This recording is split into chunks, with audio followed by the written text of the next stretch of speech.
Hola amigos, bienvenidos a otro sábado cultural que vamos a dedicar a un tema que podría servirnos eventualmente para entender lo que está pasando en Europa, en esta guerra que los rusos llaman operación militar solamente, pero están en el fondo destruyendo un país completo, y ese país completo que están destruyendo se llama Ucrania. Y muchas cosas que están ocurriendo parecen absolutamente inconcebibles. Cuando uno lee a los comentaristas, a los columnistas, a los periodistas comunes y corrientes, o los escucha en las cadenas internacionales, se repite esto del asombro de los políticos, de ellos mismos, los comunicadores, de todo el mundo, por la conducta de Putin, por lo que está pasando, era tan inesperado, tan brutal, después de tantos años de paz, etcétera. Una sensación de asombro ante cosas que resultan aparentemente inexplicables, que sin embargo, si uno abre un poquito el entendimiento, se abre un poco a la historia de las cosas, mira a su alrededor, observa incluso cómo se conducen o pueden conducirse personas, individuos comunes y corrientes que tenemos ante nuestra vista, como en un momento dado han pasado de un estado emocional o intelectual a otro completamente distinto, para asombro de todo el mundo. Cuando uno mira ejemplos en todos los niveles posibles, se da cuenta que en realidad no hay aquí nada especialmente extraordinario, asombroso, inaudito, sino que lamentablemente muy, pero muy corriente, muy ordinario. Y para ejemplificar esto, voy a tocar el tema de cómo se inició, cuáles eran los climas mentales que existían y políticos cuando se inició, un poquito antes que se iniciara la Primera Guerra Mundial, que duró entre 1914 y 1918, como ustedes saben. Si ustedes leen libros relativos a esa guerra que empiecen su narrativa antes, que nos den un contexto de lo que pasaba en Europa, y no meramente que empiecen de inmediato con las operaciones militares, en un grado mayor o menor según el libro, según el autor, ustedes van a descubrir, y también descubrirían lo mismo con la Segunda Guerra Mundial, que las cosas siempre, los niveles de violencia, de brutalidad, de locura, de delirio que se desatan, parecen caídos del cielo, cuando en realidad estaban madurando hacía mucho rato en esta supuesta normalidad, en esta vida cotidiana de todos los días. Estaban madurando, incluso se estaban manifestando aquí y allá, pero ante ellos, ante esos síntomas o esos pródromos, como diría Crane Brinton, el gran historiador de la Revolución Francesa, Anatomía de la Revolución, un libro que siempre he recomendado, esos pródromos, esos síntomas, esos signos, no solo estaban a la vista, sino que a veces estaban fuertemente a la vista, pero no hay peor ciego que no quiere ver, como se dice. Nadie. Y esto en todos los niveles humanos, no solamente en el Doña Juanita, sino que en los niveles más elevados, en las autoridades. Nadie, o muy pocos, y no son escuchados, tiene valor suficiente para ver la realidad tal como es, y viéndola así en esa etapa embrionaria, tomar medidas. Y cuando llega a ocurrir que en las esferas del poder alguien tiene esa capacidad para ver lo que en todo caso requiere simplemente el coraje de ver lo que hay que ver, no es algo que esté escondido, ocurre que sus advertencias no son oídas, porque nadie, en ningún nivel, repito, en ningún nivel, quiere perder la paz, el reposo y la rutina en la que está inmerso. Esto usted lo puede haber visto en todo orden de cosas, seguramente usted lo ha experimentado en su propia familia, cuando emerge un pequeño problema, pero como es pequeño, se deja para otro día, se olvida. No queremos perturbar nuestra calma, no queremos tener que tomar medidas cuando estamos tranquilamente adaptados al día a día. Y súbitamente el asunto revienta con una fuerza tremenda y se convierte en tragedia, se convierte en algo asombroso. Y estaba ahí hacía rato, madurando. Eso es un elemento. Las cosas maduran bajo tierra, se dejan ver en un momento dado, pero no se quiere ver, no se quiere hacer nada al respecto, se sigue la política del avestruz que esconde la cabeza en la arena. Ese es un elemento que tenemos que considerar. En el caso de lo que estamos viviendo en Europa ahora, más o menos el asunto venía desde por lo menos el año 2014, cuando los rusos apoyaron, entre comillas, en el fondo les dieron todo, a unos rebeldes que separaron una parte al este de Ucrania del resto de Ucrania, y durante todos estos años, estos 8 años, ha habido ahí una permanente lucha subversiva, antisubversiva, una especie de guerra en sordina que ha causado algo así como 14.000 muertos, no es una cosa menor. Ahí estaba. Después Rusia se tomó Crimea, nadie hizo nada en el mundo, ahí están las cosas a la vista, pero no se quiso tomar acción. Olvidémonos del asunto, este es un problema de los ucranianos, sigamos haciendo negocio con los rusos, sigamos comprándole gas, petróleo, sigamos con nuestras empresas, que hay muchísimas empresas importantes que están o que estaban trabajando en Rusia, invirtiendo en Rusia. Entonces, ¿quién quiere terminar con todo eso, díganme ustedes? Eso es una cosa. Segundo elemento, que también lo hemos visto, lo estamos viendo ahora. Los planes que se ha hecho el que inicia las operaciones, el agresor, son siempre fundados en la siguiente ilusión. 2 puntos. Que la campaña va a ser acotada, se va a limitar al campo de operaciones, al teatro de guerra que a nosotros, los agresores, nos interesa, y que va a ser rápida, que va a ser quirúrgica. Una frase típica de los soldados que van a las guerras. Para la Pascua estamos de regreso. Siempre es para la Pascua. O en un mes más. Y no sucede. Los planes son siempre optimistas en el sentido que van a lograr su objetivo muy rápido y que la cosa no se va a expandir, no se va a complicar. Si no tuvieran esa idea, es probable que no llevaran a cabo ninguna actividad. Nadie, salvo que esté completamente enfermo del mate, iniciaría una guerra sabiendo que la cosa se va a ampliar, que se va a descontrolar y que va a durar y va a durar y va a costar recursos, hombres, etc. Eso es un elemento típico de todas las guerras. Va a ser corta y va a ser acotada. Vamos a operar contra este enemigo, no van a llegar otros aliados, nadie más se va a meter, nosotros vamos a obtener rápidamente lo que queremos y se acabó la guerra. Tercer elemento, típico de todas las guerras. La primera víctima de las operaciones militares son los planes. Ya estoy hablando aquí de los planes operacionales concretos, no de esta idea general de que la cosa va a ser rápida y acotada, sino que ya entrando al detalle de los planos operacionales, de los que han creado los altos mandos. En todas las guerras, lo primero que se derrumba es el plano operacional. Le pasó ahora a Putin y a sus militares. Ellos pensaban exactamente lo que les he estado diciendo, que el ejército ucraniano se iba a derrumbar rápidamente, que iban a tomarse Kiev y otras ciudades rápidamente, que no iba a alcanzar a haber mayor reacción del mundo occidental y que iban a lograr su objetivo sin muchos daños para ellos ni para los ucranianos. Y tanto fue así que, si ustedes recuerdan, en los primeros días, ellos mismos se jactaban, como un elemento publicitario, de propagandístico, los rusos, que ellos ni siquiera disparaban sus misiles contra los cuarteles de los militares, donde los militares duermen o qué sé yo, van a las casitas, porque a ellos no les interesaba causar muchas víctimas, a ellos les interesaba destruir la base material para desnazificar Ucrania. Bueno, vean ustedes ahora los videos, las fotos de lo que está pasando en Ucrania y díganme ustedes si se diferencia mucho de los videos, fotos o películas de la Segunda Guerra Mundial. El plan se les derrumbó.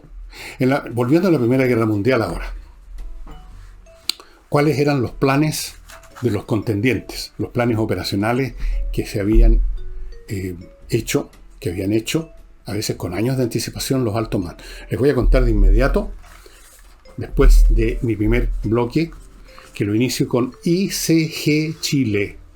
ICG Chile es una empresa de software, una subsidiaria de una empresa europea de software, que está funcionando hace más de 30 años, lo cual es una prueba de calidad, de eficiencia, una empresa que dura tantos años, especialmente en el campo de la informática, tiene que ser muy buena para sostenerse tanto tiempo. ¿Qué es lo que entrega ICG Chile? Entrega soluciones informáticas para el retail, para el comercio menor o mediano, incluyendo hoteles, restaurantes, etc.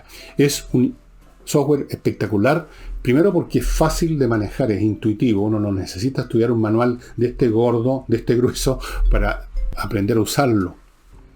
Es fácil de manejar y, por supuesto, usted puede adquirirlo para hacer uso de él en cualquier parte de Chile. Está disponible para cualquier punto de Chile. Este software es lo mejor que hay en este minuto para administrar bien su negocio en todos los aspectos, ya sea si es un restaurante, si es un hotel, si es un negocio grande, si es un minicentro, un mini market, digamos, etc. ICG Chile, estimados amigos, lo mejor. Continúo con el Hotel Marimari, que en lo suyo también es lo mejor. Este es el hotel más espectacular de Chile y uno de los más espectaculares del mundo. Está ubicado en una zona muy bonita, en la región de los lagos. Cuenta con el personal hotelero más eficiente, receptivo, hospitalario de Chile, elegido con pinza cada persona. Y usted, una vez que paga la cuenta, o sea, me imagino con anticipación o después, usted tiene pagado ya todo lo que pueda pedir durante su estadía en el hotel. Si usted quiere ir a hacerse un masaje en la sala de masaje que tiene el hotel 10 veces al día, no va a haber ningún costo. Si usted quiere salir 50 veces con el guía de turismo que le va a dar a conocer la zona, no hay ningún costo adicional. Todo está incluido en lo que usted paga por su estadía, por sus noches en el Hotel Marimari, estimados amigos. ¿Dónde se contactan con ellos? Muy simple, hotelmarimari.com. Y para los que están incluso los fines de semana pensando en las inversiones, recuerden inviertanusa.cl, una empresa chileno-norteamericana que le ofrece todo. Todo. Usted no tiene que saber nada. Usted lo único que tiene que tener es la plata para la inversión. Ellos le ofrecen miles de franquicias para que usted escoja dónde quiere invertir. Le ofrecen cientos de opciones inmobiliarias en todo Estados Unidos. Le abren cuenta corriente en la banca norteamericana. Le consiguen créditos hipotecarios en esa banca. Lo ayudan a constituir empresas, sociedades comerciales en Estados Unidos y, llegado el caso, le consiguen una visa de residencia. ¿Qué más se puede pedir? Yo creo que nada más. Inviertanusa.cl. Y para los que quieren retomar esos estudios de música que abandonaron hace mucho tiempo, o quieren que su niño empiece a estudiar un instrumento, gran idea, porque es un excelente mecanismo de disciplina intelectual y de abrir compuertas a las bellezas de la música, Gigena Online. La dirección de esta academia de música está a mi derecha y le ofrece cursos online de saxofón, teclados, contrabajo, flauta traversa, flauta dulce, voz, batería, un montón de cosas. Cursos online, recuérdenlo, en este campo como en otros, los cursos online son los más efectivos porque usted está totalmente concentrado. Quiere retomar esos estudios de guitarra que dejó hace 40 años atrás, hace 20 años atrás, esta es su oportunidad con Gigena Online. Les decía que los planes operacionales, o sea, cómo vamos a iniciar las operaciones, por dónde vamos a atacar, dónde va a estar el punto de que vamos a aplicar más fuerza, etcétera, todos esos planes estratégicos y al nivel también táctico y al nivel aún más específico operacional, son la primera víctima. En el caso de la Primera Guerra Mundial, Alemania tenía un plan, el famoso plan Schlieffen. Creo que es un tema que todos ustedes o muchos de ustedes conocen, ha sido discutido, comentado, se han escrito miles de libros sobre el famoso plan Schlieffen, que fue preparado muchos años, unos 10, 15 años antes de la guerra, por un señor llamado von Schlieffen. Y ese plan fracasó. Por supuesto, ese plan suponía que iban a derrotar a Francia más o menos en un mes, porque Francia era el principal enemigo que tenía en mente Alemania. Son fronterizos. Por lo tanto, había que derrotar primero a Francia y después, si los rusos entraban en el baile, los rusos que se iban a demorar más en movilizarse, en llegar a los puntos de la frontera con Alemania, después los iban a tomar a ellos. Pero primero iban a derrotar a Francia haciendo uso del plan Schlieffen, que era un envolvimiento en gran escala, una especie de batalla de Cannas moderna en gran escala. Les fracasó. Los franceses también tenían su plan. El Plan 17 se llamaba. El Plan 17 tenía como objetivo un ataque directo al vientre de Alemania para recuperar en primer lugar las provincias perdidas en la guerra franco-prusiana, o sea, Alsacia y Lorena, y entrar inmediatamente por el vientre de Alemania y llegar al corazón. Fracasó con enormes pérdidas de vidas para los franceses.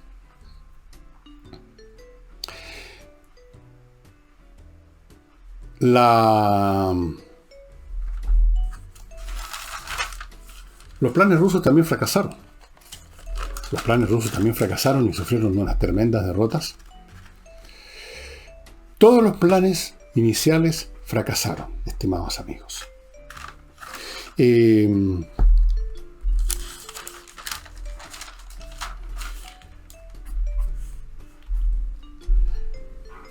Fracasó también,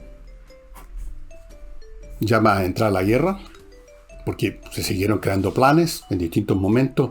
Decían, bueno, ya no nos resultó este plan, inventemos otro. Los alemanes, por ejemplo. En el año 1916, el general Erich von Falkenhayn dijo, vamos a derrotar a Francia desangrándola. Vamos a crear una situación tal que vamos a tentar, vamos a obligar a los franceses en un determinado punto que vamos a atacar, a atraer a todas sus reservas y ahí los vamos a aniquilar y Francia va a quedar desangrada. Ese plan se llamaba Gericht, que significa juicio, algo así como el juicio final, por así decirlo, pero no es Gericht. Fracasó. Esto fue la batalla de Verdún. Específicamente ese fue el punto que Falkenhayn pensó, vamos a atacar ahí. Ese punto, si ustedes ven el mapa de Francia, está relativamente cerca de París. Es también una especie de intento de llegar al corazón de París. Los franceses, si ven que atacamos ahí, van a traer a todas sus reservas y nosotros vamos a llevar a cabo una batalla de atricción. O sea, una batalla en que se trata de destruir al enemigo, aniquilarlo, desgastarlo. No necesariamente romper su línea, sino que ir trayendo a su gente y que vaya siendo destruida. Y el plan era ese, ocupar una cadena de ciertas alturas, unas colinas que están cerca de Verdún, instalar ahí la artillería y empezar a destruir a los franceses. No resultó.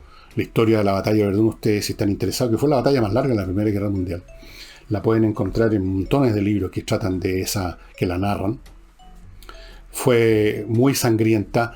Murieron 360.000, o sea, hubo 360.000 bajas del lado francés y un poco menos del lado alemán. O sea, en general hubo cerca de 700.000 personas, hombres, jóvenes, que o perdieron la vida o quedaron mutilados. Ese fue el resultado. Alemania no logró desangrar a Francia, no logró romper la voluntad de los franceses de seguir resistiendo y los alemanes eventualmente se tuvieron que retirar porque estaban perdiendo también mucha gente. O sea, la atracción era para los dos lados. Otra operación que fracasó es en función de una idea de Winston Churchill, que era el Lord del Almirantazgo en esa época, me parece, de atacar a la coalición enemiga, o sea, Alemania y el Imperio Austrohúngaro, por la Guata. Entrar por los Dardanelos, el estrecho de los Dardanelos. Turquía era parte de la coalición alemana. Entrar por ahí, tomar Constantinopla, y ustedes comprenderán, podían entrar a la zona central de Europa por muchas partes. O sea, es cuestión de que hay que aquí ver los mapas para darse cuenta cuál era el plan. No funcionó. La flota franco-inglesa que se mandó a los Dardanelos no pudo penetrar ese estrecho, no pudo subir, no pudo llegar a Constantinopla. Las fuerzas británicas, ingleses y australianos, y creo que también neozelandeses que fueron desembarcadas en esa zona, no pudieron vencer, sufrieron enormes bajas, se tuvo que poner fin a esa operación, fue un fracaso. Todos los planes fracasaron, así como está fracasando ahora el plan inicial el plan inicial de Putin. Ahora está en el segundo plan. El plan ahora es asediar a las ciudades y llevarlas a la destrucción con bombardeo. ¿Irá a resultar ese plan? ¿Irá en un momento dado la población de Ucrania a pedirle a su gobierno que se rinda para terminar con la matanza, con la destrucción física y humana? ¿O va a ocurrir de que por el flanco de Ucrania, que todavía está abierto hacia Occidente, y si ustedes ven el mapa, se van a dar cuenta que una gran porción de Ucrania está todavía libre de la presencia rusa y conecta directamente con Moldovia especialmente con Polonia? Por ahí seguramente están llegando pertrechos todos los santos días.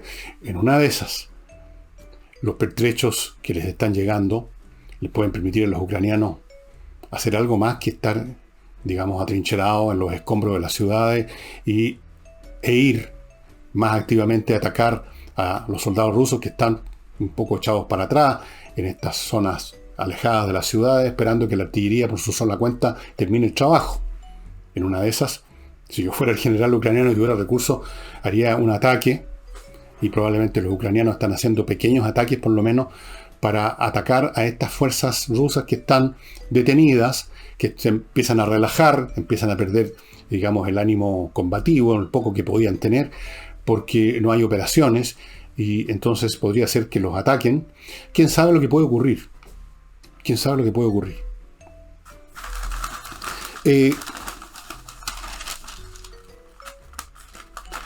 Volvamos a la Primera Guerra Mundial. Vamos ahora a otro aspecto. Hemos mencionado 3, ¿no es cierto? La ilusión de que la campaña va a ser corta y acotada, la ilusión de que las operaciones militares los planes van a funcionar, la idea de que, en fin, todo lo que le hemos estado contando, que las cosas van a salir más o menos como estaban pensadas, y rápido. Pero hay otra cosa más. Hay un cuarto elemento que también lo hemos visto en este caso actual. Y es que nadie parece, ya creo que lo toqué este punto, pero voy a insistir, nadie parece darse cuenta o querer darse cuenta de lo que se viene. Fíjense ustedes lo que pasó en la Primera Guerra Mundial. Durante años, Francia, Alemania, Inglaterra, el Imperio Austrohúngaro, Rusia, se habían estado armando.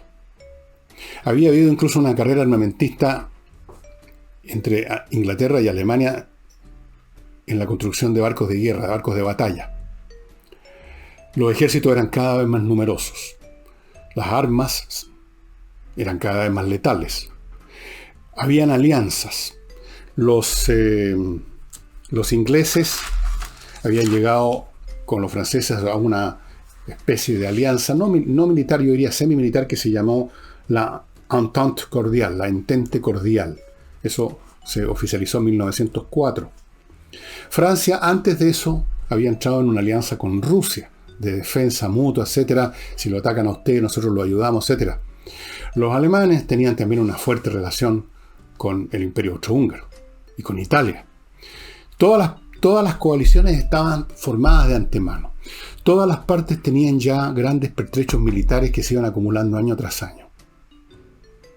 Y sin embargo, cuando en junio, a finales de junio me parece, en Sarajevo, el archiduque Franz Ferdinand y su señora Sofía Šotek son asesinados por Gavrilo Princip, un terrorista de una organización terrorista serbia. Pareció, bueno, todo el mundo se escandalizó, se horrorizó por un momento, pero parecía no pasar nada. En el propio Imperio Austrohúngaro, a pesar de que el archiduque Franz Ferdinand, iba a ser el heredero del emperador, de José, como el archiduque no era muy querido, parece que no era un tipo muy simpático, parece que las políticas que quería llevar a cabo estaban en contradicción con lo que estaba llevando a cabo el emperador y con lo que querían hacer otros círculos del poder en el Imperio Austrohúngaro. No era muy querido, produjo indignación, pero una En algunos círculos se dijo esta es la ocasión para castigar de una vez por todas a los serbios que habían estado hostigando políticamente y en muchos sentidos al Imperio Austrohúngaro. Pero no se hizo nada. Pasaban los días y pasaban las semanas y Europa sintió que no iba a ocurrir absolutamente nada. Que había sido horrible que mataran a una persona en la realeza, que había que tomar alguna medida con estos serbios que no dejan en paz a nadie, pero hasta ahí llegaba todo.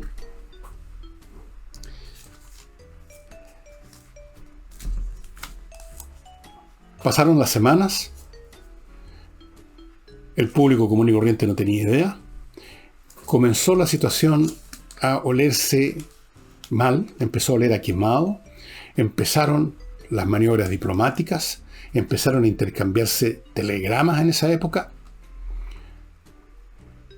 y empezó a ocurrir lo que lleva las cosas a esos extremos que luego cuando uno los ve aparecer, o incluso cuando los ve retrospectivamente, parecen, como les dije al principio, como un aerolito caído del cielo, algo asombroso, imposible, que no tiene nada que ver con la realidad de todos los días.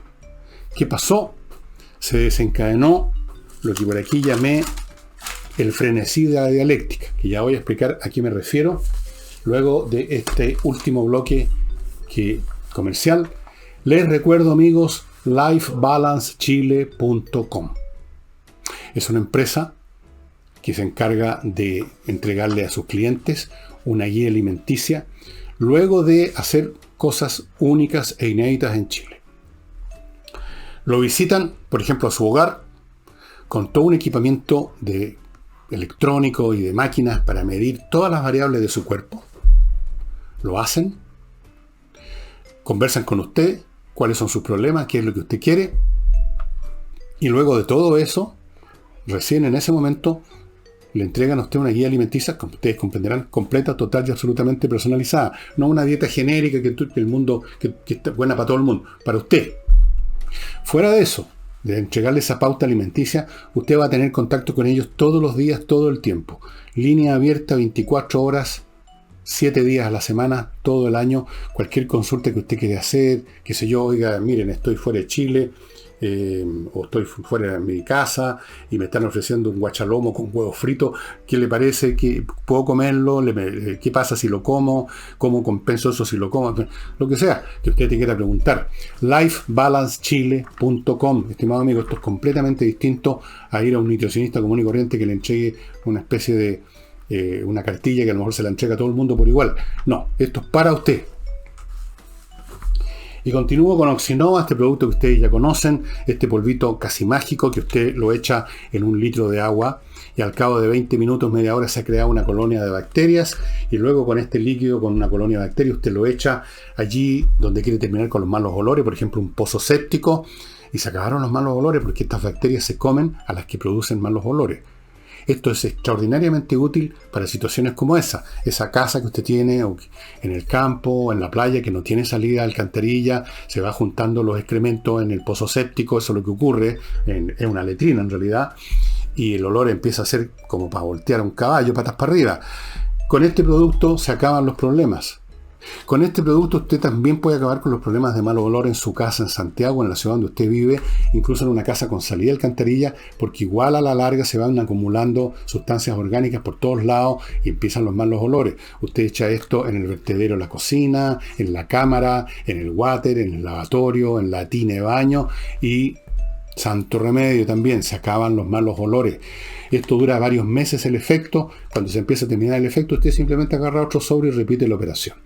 No puede haber nada más efectivo. Este producto fue creado por una empresa bioquímica norteamericana hace unos 15 a 20 años y ha tenido un éxito formidable en ese país y lo está teniendo ahora en Chile. Y le recuerdo ahora un producto muy interesante para las personas que quieren tener el mejor administrador posible para su condominio, para su edificio. Ya no solamente está el tema del software de edificio, sino que ahora cuando se trata de buscar a la persona que va a manejar ese software, que va a hacerse cargo físicamente del asunto, está la base de administradores.cl, estimados amigos, base de administradores.cl, donde usted tiene ahí eso, una base con cientos, con miles de personas que han trabajado, están trabajando en esas áreas. Usted no depende solamente del consejo que le da una persona sobre otro administrador, sino que usted tiene ahí toda una base de datos para escoger a la persona más adecuada. Y si le entrega además este software que pone a su disposición Edifito, olvídese, su casa, su edificio, su condominio, no solamente va a funcionar mucho mejor, sino que va a mantener su plusvalía, porque es muy importante el mantenimiento para mantener el valor de las cosas todo el tiempo del mundo. Base de administradores.cl. Continúo con ajedrez, que les recuerda, espacioajedrez.com, que en abril empiezan varios cursos para varios niveles, para todos los niveles, desde el aprendiz, el tipo que apenas sabe mover las piezas, hasta jugadores que ya tienen más experiencia, jugadores con un mayor nivel, pero que quieren mejorar el juego. Estos son cursos que duran 4 meses, son en directo, Zoom. Usted puede tener un video de los cursos después, por supuesto. 20 luquitas o 21 luquitas al mes, que son 20 luquitas al mes. Ideal para los niños, ideal para los mayores, ideal para los viejos como yo, que quieren mantenerse todavía con la mente funcionando. El ajedrez es un excelente ejercicio mental. Y bueno, para los niños además es formación, no solo mantención, formación de las disciplinas que les van a servir de toda la vida. Y no olviden miclimo.com para tener la mejor climatización en su casa. Esta empresa chilena instala los mejores dispositivos y entrega la mejor mantención para que estos dispositivos siempre estén funcionando a nivel óptimo.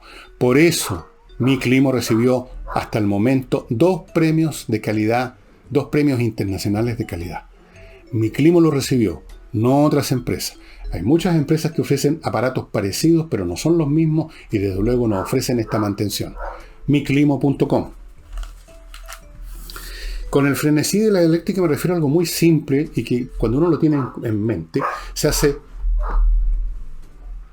muy sencillo entender estas conductas insólitas de personas comunes y corrientes, de dirigentes políticos, de colectivos humanos, y es el hecho de que en circunstancias que salen de la rutina, como es desde luego iniciar una guerra, por muy limitada que uno pretenda que sea, y necesariamente se sale del ámbito privado, del ámbito en que uno controla las cosas y las ha controlado con su rutina de todos los días, y entra en interacción con otros que reaccionan a su acción, que hacen reaccionar a terceros con su acción, que por lo tanto lo hacen reaccionar a usted, y se empieza a producir un fenómeno más o menos similar al que los ingenieros conocen, que ocurre en un puente colgante cuando una multitud empieza a caminar ahí marcando el ritmo de la misma manera, el puente empieza a balancearse, se produce una resonancia, un efecto de resonancia, y el puente se viene abajo, y usted dirá, pero ¿cómo pasó eso si hay gente caminando?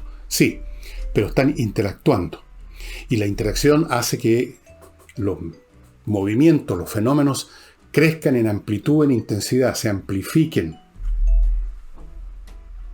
Es el caso de Verdún, por ejemplo. Por ejemplo, volver a la batalla de Verdún. El plan de von Falkenhayn era simplemente empezar a bombardear a los franceses, hacerlos sentir en peligro y ir desangrando su ejército. Pero en la medida que los franceses lograban defenderse, entonces empezó a meter más tropas, empezó a meter más recursos, y los franceses hicieron lo mismo, y la cosa empezó a multiplicarse y terminaron los dos lados con más de 300.000 bajas. Se produjo el frenesí de la dialéctica. Para ir a un nivel muy, pero muy elemental, personas que están discutiendo, personas que empezaron controladamente a intercambiar puntos de vista, pero está el fenómeno de la interacción. Lo que yo digo no es un muro, sino que alguien que me responde, quizás con energía, entonces yo respondo con más energía, y entonces me responden con más intensidad, y se empieza a producir una interacción frenética, una dialéctica, que lleva a que esas personas que estaban inicialmente conversando sobre un tema terminan a los botellazos. Un ejemplo súper simple, pero que uno lo puede observar todos los tiempos. El caso Putin, que es un tema que discutí el otro día con Nicole, y que lo he mencionado en alguna oportunidad, todo el mundo ha extrañado que un hombre tan frío, tan racional, esté en este momento nada menos que aniquilando un país simplemente porque él tenía miedo de que algún día en el futuro pudiera atacarlo Ucrania o la NATO. Y la explicación otra vez es el frenesí de la dialéctica, porque él empieza con los planes controlados que hizo tranquilamente con sus militares en su oficina, cuando aún no se había disparado un tiro, pero empieza la refriega de verdad, empieza la interacción con el adversario, que resulta que es más duro de lo que se pensaba, empiezan a morir los soldados, empiezan a ser destruidos los tanques, y empieza la cosa a multiplicarse, y ahora tenemos a Putin diciendo que va a seguir la guerra hasta el final, aunque esto signifique la demolición completa de Ucrania. Es ahí la frenesí de la dialéctica, amigos, de la interacción. En las revoluciones se observa lo mismo. Creo que les he mencionado alguna vez en la Revolución Francesa, también las cosas perdieron todo control por la interacción entre los distintos antagonistas. Los revolucionarios por una parte, la corte de Luis XVI por la otra. Empiezan a intensificarse las reacciones, las sospechas mutuas, las rabias, empieza a perderse el control, la racionalidad empieza a ceder lugar al deseo de vengar las bajas o los daños que nos ha hecho el otro, y la cosa se multiplica, y entonces aquello que parecía totalmente controlado, esa batalla de Verdún completamente controlada y pensada, ese plan Schlieffen totalmente controlado y pensado, esa invasión a Ucrania que se iba a tomar 2 días, se derrumba, y nos encontramos con un panorama diabólico, infernal, que nadie entiende de dónde salió. ¿Cómo se pudo llegar a esto?, se dicen. Se pudo llegar a esto porque las cosas no progresan simplemente siguiendo una línea recta, sino que siguen una curva exponencial por el frenesí de la dialéctica, estimados amigos. Un ejemplo muy bueno de esto, creo que se los he mencionado, pero se lo voy a mencionar de nuevo. Ustedes lo encuentran, son 2 tomos, les voy a mostrar uno nomás, en este libro, donde el tema de la dialéctica, de cómo se van reforzando mutuamente en sus emociones de odio, en sus emociones cada vez más desencajadas, más desequilibradas. Hitler con sus generales, con el pueblo, con los nazis, con el partido nazi, con los dirigentes nazis locales, en su interacción con el enemigo, con el adversario, como lo que al principio parecía maniobras controladas, como lo fueron al principio de Hitler para obtener los fines políticos y militares que al principio tuvo fríamente, calculadamente, cómo esto se convierte en un caput, en una demolición, en una brutalidad, en la destrucción total de Alemania. Puedo darle 1.000.000 de ejemplos más, porque forma parte, y por eso les puedo dar 1.000.000 de ejemplos, de la dinámica de la vida, y especialmente de la dinámica del conflicto, cómo las cosas empiezan simplemente a encorajinarse, como decimos en Chile.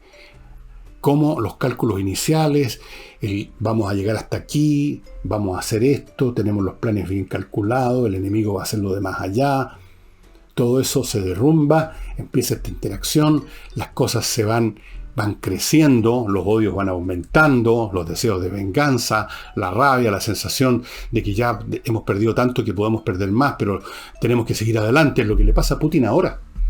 ¿Qué puede hacer Putin si no seguir adelante?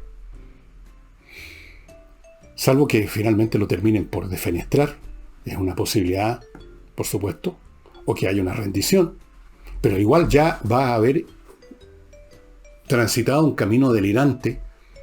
Él, un hombre tan racional, tan frío, tan calculador, llegó a eso. Ustedes lo pueden ver en las imágenes de la televisión, se nota cómo el hombre está repleto de rencor, y hoy día ya se le nota un grado de descontrol, un grado de descontrol que se manifiesta en detalles con muchos detalles, las palabras que usa, la manera como lo dice. Y esto es el hombre frío y calculador del cual nadie esperaba una cosa como esta. Todos decían, está blufeando con respecto a Ucrania. No estaba blufeando. Pero sí perdió el control de sí mismo y de la situación. Las situaciones se descontrolan por este fenómeno de la interacción que uno no controla. Uno controla hasta cierto punto sus propios actos, hasta cierto punto. Pero no controla las reacciones de los demás por mucho que uno las quiera calcular. Y tampoco controla las reacciones de uno a las reacciones del otro. Y menos a las reacciones del otro, a las reacciones que tuvimos nosotros por sus reacciones. Ustedes ven que este es un proceso de interacción que continúa y se va amplificando, como ese puente que se balancea con el paso de la gente más y más y se viene abajo. Eso es. Y por eso que la situación en este momento en el mundo es tan peligrosa y tan asombrosa. ¿Quién hubiera dicho un mes atrás? ¿Quién hubiera dicho en Europa que iba a haber guerra en Europa? No había guerra desde 1945. No sé si se podemos considerar como guerra lo de los Balcanes, pero nunca los europeos han considerado que los Balcanes sean realmente parte de Europa. Lo ven siempre un poco como una especie de península de salvaje. Ahí están gente que ha estado peleando toda la vida, los serbios, los croatas, más allá. ¿Quién no hubiera imaginado esto? ¿Quién no hubiera imaginado que unas ciudades esplendorosas, espléndidas como Kiev, como qué sé yo, cómo es la otra, Cracovia, iban a estar siendo bombardeadas, los edificios demolidos en llamas, cadáveres sembrados por las calles? Claro, porque uno tiende a pensar que esa cotidianeidad se va a mantener eternamente, y cuando llegue a ocurrir esto, cuando este proceso interactivo frenético ocurre, cuando la dialéctica del frenesí o el frenesí de la dialéctica empieza a operar, ¿quién lo controla? ¿Quién controla ese puente que se balancea, estimados amigos? Y eso sería todo por hoy. Espero que este asunto, esta semana, que empieza el lunes, vayamos a ver alguna finalización de la guerra. No sé cómo, pero ojalá que la veamos para que deje de morir gente, para que deje de destruirse en esas ciudades. No me hago mucha esperanza. Podría ocurrir. Vamos a ver.